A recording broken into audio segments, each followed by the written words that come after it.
یہ اظہار محبت ہمیں سکھایا اپنے بچوں کے ساتھ بھی.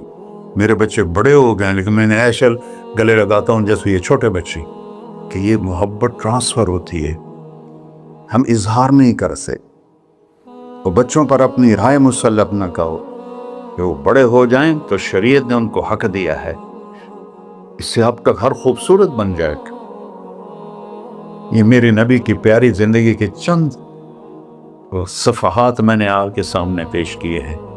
تو طویل داستان ہے، سناتے سناتے عمر بھی بیت جائے تو ایک ذرہ بھی ادا نہ ہوگا، لیکن خلاصتاً میں نے آپ سے عرض کر دیا.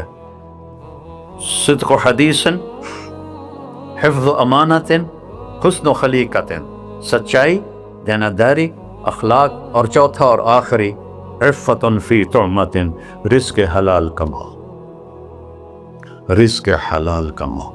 من امسا قالنا بعمل یدہ امسا مغفورا لہ.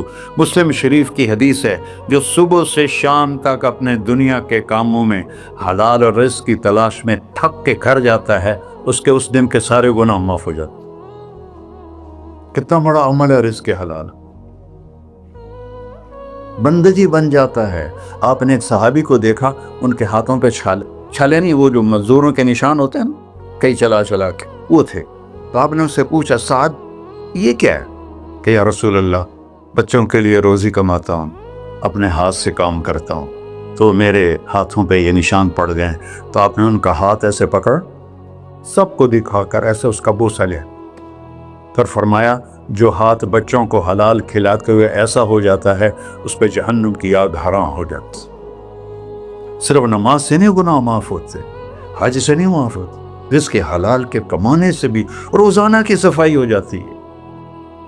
تو ابھی سودا ہے، اللہ رسول سے کر لو تو موج ہی موج ہے، اور اگر انہیں بکھیڑوں میں پڑے رہے تو مر کے زیرو ہی ہونا ہوتا ہے، کچھ بھی ساتھ نہیں جاتا.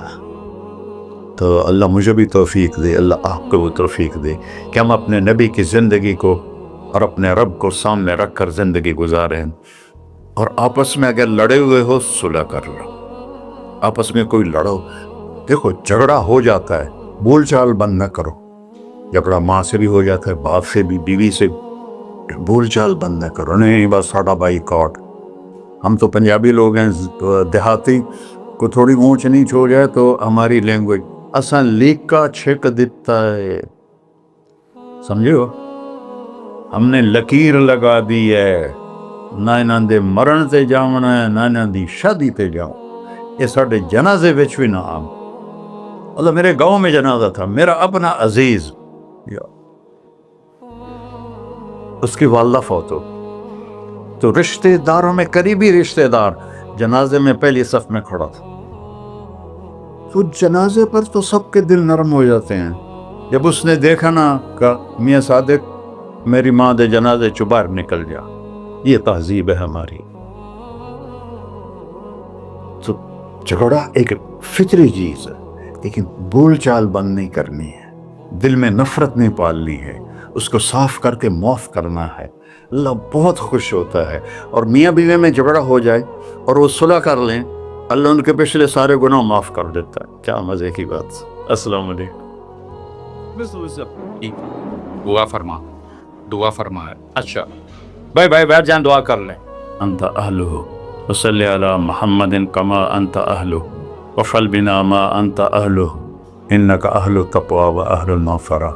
یا تا یہ سارے دوست احباب تیری محبت میں آئے ہیں، ہم سب نے تیرے نام کو زندہ کیا ہے.